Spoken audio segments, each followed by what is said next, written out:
चलिए आज बात करते हैं एक ऐसे बदलाव की कहानी की जो वाकई हैरान कर देने वाली है।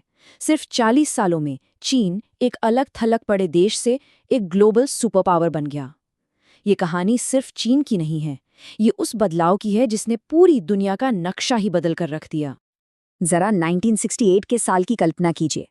एक तरफ दुनिया तरक्की कर रही थी, जापान और साउथ कोरिया जैसे देश अपने आर्थिक चमत्कार की नींव रख रहे थे, और दूसरी तरफ था चीन, जो माओ त्से-तुंग के राज में अंदरूनी कलह, भूख और एक अजीब से डर के माहौल में जी रहा था। देखिए, ये सिर्फ कोई राजनीतिक उथल-पुथल नहीं थी, ये समाज का पूरी तरह से बिखर जाना था।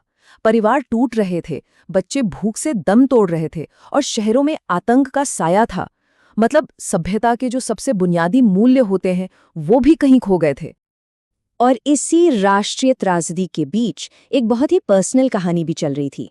ये कहानी थी शी जिनपिंग की, जिनके पिता कभी माओ के करीबी हुआ करते थे, लेकिन रातों रात उनका परिवार बर्बाद हो गया और महज 15 साल के शी पर गद्दार का बेटा होने का ठप्पा लगाकर उन्हें 7 साल के लिए एक वीरान से गांव में भेज दिया गया। तो सबसे बड़ा सवाल यही उठता है, एक तबाह हो चुके देश का ये लड़का जिसे निकाल बाहर किया गया था, आखिर वो चीन को दुनिया की सबसे बड़ी ताकतों में से एक बनाने की राह पर कैसे ले गया? चलिए इसी सवाल का जवाब ढूंढते हैं। तो सवाल ये है कि इस अराजकता की राख से चीन का पुनर्जन्म हुआ कैसे? इसकी शुरुआत हुई एक बहुत ही हिम्मत वाली राष्ट्रीय रणनीति से। देखिए, 1978 चीन के लिए कह सकते हैं कि एक टर्निंग पॉइंट था। देंग शाओपिंग ने सुधार और खुलेपन की नीति लागू की, जिसने माओ के दौर की नीतियों से बिल्कुल अलग रास्ता अपनाया। इसने पहली बार बाजार की ताकतों को चीन में आने का मौका दिया और देश के उस जबरदस्त विकास की नींव रखी जिसे हम आज देखते हैं। इस रणनीति का जो सबसे अहम हिस्सा था वो थे स्पेशल इकोनॉमिक जोन्स यानी एसईजेड्स। आप इन्हें एक तरह की आर्थिक प्रयोगशाला मान सकते हैं। शेंज़ेन जैसे शहरों में बाजार के नियमों को पूरी आज़ादी दी गई। नतीजा, दुनिया भर से पैसा और टेक्नोलॉजी चीन आने लगी और चीन देखते ही देखते एक्सपोर्ट का एक बहुत बड़ा पावर हाउस बन गया।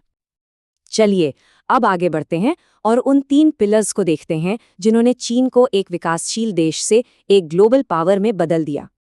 तो सबसे पहला और शायद सबसे जरूरी स्तंभ है आर्थिक शक्ति। अपनी विशाल आबादी की वजह से चीन दुनिया की फैक्ट्री बन गया। साथ ही वहां बड़े पैमाने पर सड़कें, बंदरगाह और शहर बनाए गए। आज चीन न सिर्फ दुनिया की दूसरी सबसे बड़ी अर्थव्यवस्था है, बल्कि अलीबाबा और हुआवे जैसी कंपनियों के साथ वो हाईटेक इनोवेशन का भी एक बड़ा सेंटर बन रहा है। ये आंकड़ा अपने आप में पूरी कहानी बयां कर देता है। देखिए, दुनिया का सबसे बड़ा एक्सपोर्टर होने का मतलब सिर्फ पैसा कमाना नहीं है। इसका असली मतलब ये है कि आज पूरी दुनिया की सप्लाई चेन चीन पर कितनी ज्यादा निर्भर है। दूसरा स्तंभ है टेक्नोलॉजी में दबदबा।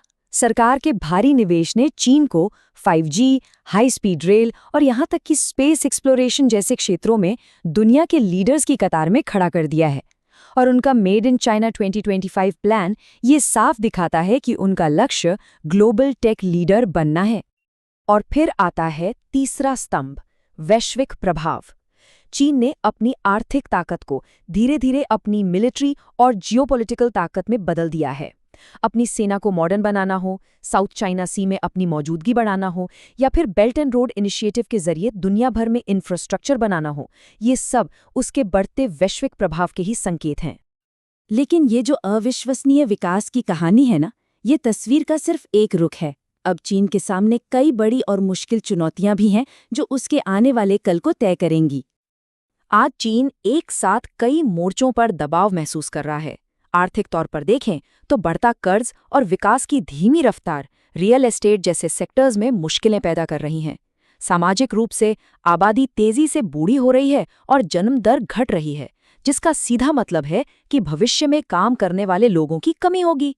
और जियोपॉलिटिक्स में अमेरिका के साथ बढ़ती दुश्मनी और पड़ोसी देशों के साथ विवादों से दुनिया में उसके प्रति शक बढ़ रहा है। तो चलिए अब इन सभी धागों को जोड़कर देखते हैं कि चीन के इस उदय का पूरी दुनिया पर आखिर असर क्या पड़ा है। पूरी दुनिया में शक्ति का जो संतुलन था वो पूरी तरह से बदल गया है। सोचिए, कोल्ड वॉर के बाद की दुनिया एक ध्रुवीय थी जिसका लीडर अमेरिका था, लेकिन आज हम एक ऐसी दुनिया में हैं जहां अमेरिका और चीन के बीच की होड़ ही अंतर्राष्ट्रीय संबंधों की दिशा तय कर रही है। आज चीन ग्लोबल सप्लाई चेन का इतना ज़रूरी हिस्सा बन गया है और उसे संसाधनों की इतनी ज़्यादा ज़रूरत है कि अब उसके घरेलू मुद्दे भी पूरी दुनिया के मुद्दे बन जाते हैं। मतलब चीन में अगर कोई छोटी सी भी गड़बड़ी होती है तो उसका असर पूरी दुनिया पर पड़ता है।